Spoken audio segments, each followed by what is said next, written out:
சிவபுராணத்துல இருந்து ஒரு மிகச் சக்தி வாய்ந்த வரியோட இன்னைக்கு நம்ம விளக்கப்பதிவா ஆரம்பிக்கலாம். இந்த வடிவத்தில் சிவனை வழிபடும் பக்தர்கள் மரணம் அப்புறம் நோய்களின் பயத்திலிருந்து முழுசா விடுபடுறாங்க. இத கேட்கும்போதே எவ்வளவு ஒரு ஆழமான நம்பிக்கை தெரியுதா? பல நூற்றாண்டுகளா கோடிக்கணக்கான மக்களோட மிகப்பெரிய ஆன்மீக பலமா இந்த வார்த்தைகள் தான் இருந்துட்டு வருது. ஆனா இந்த அபாரமான சக்தி எங்கிருந்து வருது? அந்த இடம் எங்க இருக்கு? இத பத்தி தான் நாம இன்னைக்கு டீட்டெயிலா பேச போறோம். சரி, வாங்க நேரடியா விஷயத்துக்குள்ளேயே போயிடலாம். இன்னைக்கு நம்ம பார்க்க போற இடம் சாதாரணமான ஒரு இடம் கிடையாது. மத்திய பிரதேசத்துல இருக்கிற ரொம்பவே பழமையான நகரமான உஜ்ஜயினி, அங்க ஓடுற பவித்திரமான ஷிப்ரா நதிக்கரையில கம்பீரமா அமைஞ்சிருக்கக்கூடிய மகாகாலேஸ்வர் கோயிலை பத்தி தான் நாம முழுசா அலச போறோம்.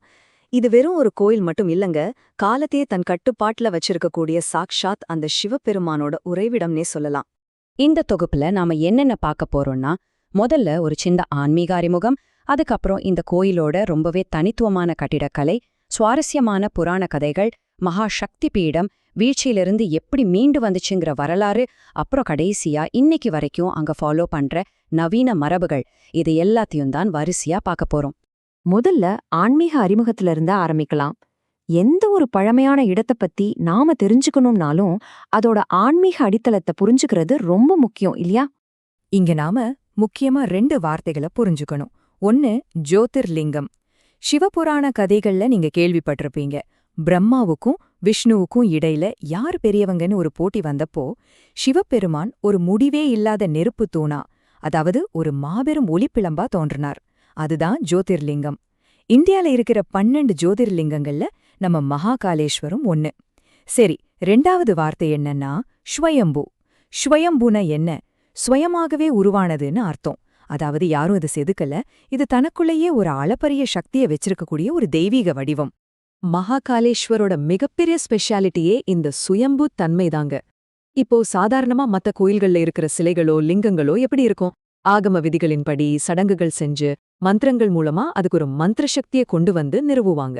ஆனா மகாகாலேஸ்வர் அப்படி கிடையாது. அது தானாகவே தோன்றி அதனுடைய அபாரமான உள் சக்திய, சொல்லப்போனா அந்த சக்திய தனக்குள்ளிருந்தே வெளிப்படுத்துது. இதனாலதான் மத்த எல்லா இடங்கள்லயும் விட இந்த இடம் அவ்ளோ பவர்ஃபுல்லா இருக்கு. சரி, இவ்ளோ பெரிய சக்தி அங்க எப்படி அமைஞ்சிருக்கு? அதோட ஸ்ட்ரக்சர் என்ன? அதைத்தான் நாம அடுத்ததா பார்க்க போறோம். அதாவது தனித்துவமான கட்டிடக்கலை மற்றும் அமைப்பு. இங்க ரொம்பவே ஆச்சரியமான ஒரு விஷயம் என்ன தெரியுமா? மகாகாலேஸ்வர் லிங்கம் தக்ஷிணமூர்த்தி வடிவத்துல இருக்கு. அதாவது சரியா தெற்கு திசையை நோக்கி அமைஞ்சிருக்கு. சாதாரணமா இந்து மத கட்டிடக்கலையில இது ரொம்ப ரொம்ப அபூர்வம். இந்தியா முழுக்க இருக்கிற 12 ஜோதிர்லிங்கங்கள்ல உஜ்ஜயினியில மட்டும்தாங்க இந்த தெற்கு நோக்கி அமைப்பை நாம பார்க்க முடியும். பழங்காலத்து தாந்திரிக சிவநேத்திர மரபுகளை பேஸ் பண்ணி தான் இப்படி அமைச்சிருக்காங்கன்னு வரலாற்று ஆய்வாளர்கள் சொல்றாங்க. இந்த கோயிலோட அமைப்பை பாத்தீங்கன்னா நிஜமாவே நீங்க பிரமிச்சு போயிடுவீங்க. மொத்தம் 5 நிலைகள் இருக்குங்க. இதுல ஒரு தளம் முழுசாவே அண்டர் கிரவுண்ட்ல, அதாவது நிலத்தடியில அமைஞ்சிருக்கு. பிரதான கருவறைக்கு மேல இருக்கிற தளத்துல ஓங்காரேஸ்வர் மகாதேவ்ஜி சன்னதி இருக்கு. மெயின் கருவறையை சுத்தி கணேஷ், பார்வதி அப்புறம் கார்த்திகேயா சிலைகள் அமைக்கப்பட்டிருக்கு. தெற்கு பக்கத்துல சிவபெருமானோட வாகனமான நந்தி கம்பீரமா உட்கார்ந்துட்டு இருக்க. இதையெல்லாம் விட கட்டிடக்கலையில ஒழிஞ்சிருக்கக்கூடிய மிகப்பெரிய சர்ப்ரைஸ் என்ன தெரியுமா? கோயிலோட 3வது மாடியில நாகச்சந்திரேஸ்வர் அப்படின்னு ஒரு ரொம்பவே மர்மமான சன்னதி இருக்கு. இத நீங்க நினைச்ச நேரத்துலலாம் போய் பார்க்க முடியாது. வருஷத்துல ஒரே ஒரு நாள், ஆமாங்க, நாக பஞ்சமி அன்னிக்கு மட்டும்தான் இந்த சன்னதியோட கதவுகளையே திறப்பாங்க. அன்னிக்கு மட்டும்தான் பக்தர்களால இத தரிசனம் பண்ண முடியும். ரொம்பவே ஸ்பெஷல் இல்லையா? இப்படி இவ்ளோ சிறப்புகள் இருக்கிற ஒரு இடத்துக்கு பின்னாடி கண்டிப்பா ஏகப்பட்ட கதைகள் இருக்கும்ல. அதைத்தான் நாம அடுத்ததா தொன்மங்கள் மற்றும் இதிகாசங்கள் பகுதியில ரொம்ப இன்ட்ரெஸ்டிங்கா பார்க்க போறோம். உஜ்ஜயினியோட பழைய பெயர் அவந்திகா. ஒரு காலத்துல இங்க சந்திரசேனன் அப்படிங்கிற ஒரு தீவிரமான சிவபக்தர் நாட்டை ஆண்டுட்டு வந்தார். ஒரு கட்டத்துல அண்டை நாட்டு அரசர்கள் பிரம்மாவோட வரம் வாங்கின தூஷன் அப்படிங்கிற ஒரு கண்ணுக்கு தெரியாத அரக்கனை கூட்டிக்கிட்டு வந்து உஜ்ஜயினிய தாக்குனாங்க. அப்போ ஸ்ரீகரங்கிற ஒரு சின்ன பையனும் விருத்திங்கிற ஒரு பூசாரியும் சிவபெருமான நினைச்சு உருகி வேண்ட, எந்த அளவுக்குன்னா அந்த வேண்டுதலுக்கு செவிசாச்சு சிவபெருமான் தன்னோட உக்ரமான மகாகால வடிவத்துல தோன்றி அந்த அரக்கன்களையும் எதிரிகளையும் அப்படியே அழிச்சு போட்டார். தன்னோட பக்தர்களை காப்பாத்துறதுக்காக சிவபெருமான். இப்ப நாம இன்னொரு ரொம்பவே சுவாரஸ்யமான கதைய பார்க்க போறோம். இத ஒரு சங்கிலி தொடர்னே சொல்லலாம். உஜ்ஜயினி ஆண்ட புகழ்பெற்ற அரசன் பர்த்ருஹரிக்கு ஒரு பிராமணர் கல்பவ்ருக்ஷ மரத்திலிருந்து கிடைச்ச ஒரு அழியாமை கனிய பரிசா கொடுக்கறாரு. அரசன் என்ன பண்ணார்? தான் ரொம்ப நேசிச்ச இளையராணி பிங்காலா கிட்ட அத ஆசையா கொடுத்தார். ஆனா ராணியும் தான் தீவிரமா காதலிச்ச ஒரு போலீஸ் அதிகாரி மகிபாலன் கிட்ட அதை கொடுத்துட்டாங்க. இந்த மகிபாலன் என்ன பண்ணாரு தெரியுமா? தான் ரொம்ப விரும்பின ஒரு பணிப்பெண் லாகா கிட்ட அந்த பழத்தை கொடுத்துட்டான். கடைசியில அந்த பணிப்பெண் நம்ம அரசன் மேல இருந்த மரியாதையால அந்த பழத்தை மறுபடியும் அரசன்கிட்டயே கொண்டு வந்து கொடுத்துட்டாங்க. இந்த முழு சுழற்சியையும் மனுஷ உணர்வுகளோட துரோகத்தையும் பார்த்து நொந்து போன அரசன் உடனே தான் பதவியை தூக்கி போட்டுட்டு ஒரு சன்னியாசியாவே மாறிட்டார். எப்படிப்பட்ட ஒரு கதை பாருங்க. சிவபெருமான பத்தின கதைகளை தாண்டி இந்த உஜ்ஜயினி தலம் பெண்பால் ஆற்றலோட ஒரு மிகப்பெரிய மையமாவும் இருக்குங்கிறது உங்களுக்கு தெரியுமா? வாங்க நம்ம அடுத்த பகுதியான மகா சக்தி பீடத்துல அத பத்தி பாப்போம். மகாகாலேஸ்வர் கோயில் வெறும் ஒரு ஜோதிர்லிங்கம் மட்டும் இல்ல, இது ரொம்ப ரொம்ப முக்கியமான ஒரு சக்தி பீடமும் கூட. நம்ம எல்லாருக்குமே சதி தேவியோட கதை தெரியும். சதி தேவியோட உடலு சிவபெருமான் சுமந்துகிட்டு போனப்போ அவங்களோட உடல் பாகங்கள் பூமியில பல இடங்கள்ல விழுந்துச்சு. அதுதான் 51 சக்தி பீடங்களா மாறுச்சு. அதுலேயும் ரொம்பவே பவர்ஃபுல்லான 18 மகாசக்தி பீடங்கள்ல நம்ம உஜ்ஜயினியும் ஒன்னு. சதீதேவியோட மேலுதடு விழுந்த இடம் இதுதான்னு நம்பப்படுது. இங்க இருக்கிற தெய்வீக பெண் சக்திய மக்கள் ரொம்பவே பக்தியோட மகாகாளி அப்படின்னு கூப்பிட்டு வணங்குறாங்க. ஆன்மீகம், புராணங்கள் இதெல்லாம் ஒரு பக்கம் இருக்கட்டும். நிஜமான வரலாற்று பக்கங்களை நாம புரட்டி பார்த்தோம்னா இந்த கோயில் எக்கச்சக்கமான சவால்களை சந்திச்சிருக்குங்க. எப்படி இடிக்கப்பட்டு எப்படி மறுபடியும் எழுந்துச்சுங்கிற வரலாறு மற்றும் மறுசீரமைப்பு பத்தி இப்ப பாப்போம்.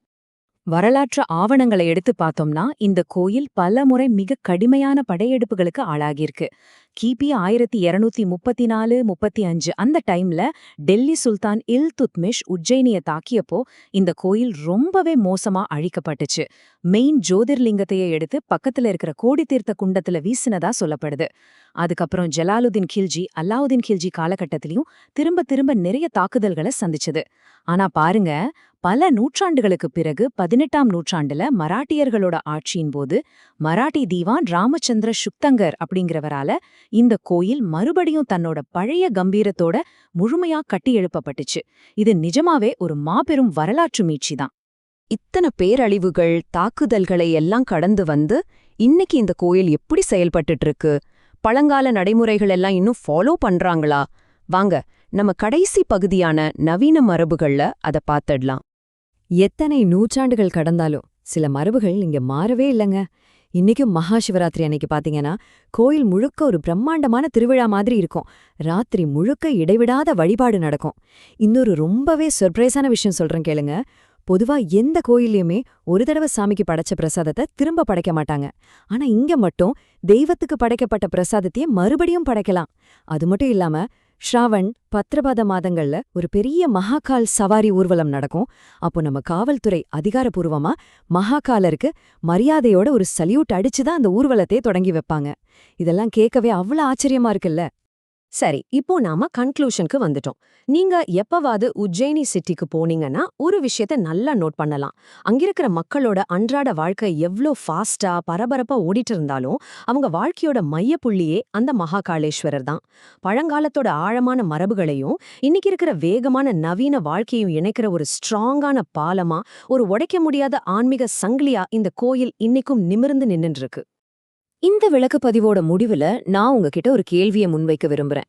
எத்தனையோ படையெடுப்புகள், கொடூரமான இடிப்புகள், கால மாறுதல்கள்னு இது எல்லாத்தையுமே தாண்டி ஒரு மிகப்பெரிய நவீன நாகரிகத்தோட மையமா, பல கோடி மக்களோட ஆன்மீக இதயமா ஒரு கோயிலால எப்படி இன்றும் ஒரு சிறு கீறல் கூட இல்லாம நிலைச்சு நிக்க முடியுது? யோசிச்சு பாருங்க. இதுக்கான விடை அந்த கோயில் கற்சுவர்கள்ல இல்ல, அதை நம்புற மக்களோட அசைக்க முடியாத நம்பிக்கையில தான் இருக்கு. நீங்களும் இதை பத்தி கொஞ்சம் ஆழமா யோசிச்சு பாருங்க. நம்ம அடுத்த விளக்கப்பதிவுல இன்னும் பல சுவாரஸ்யமான தகவல்களோட சந்திக்கலாம்.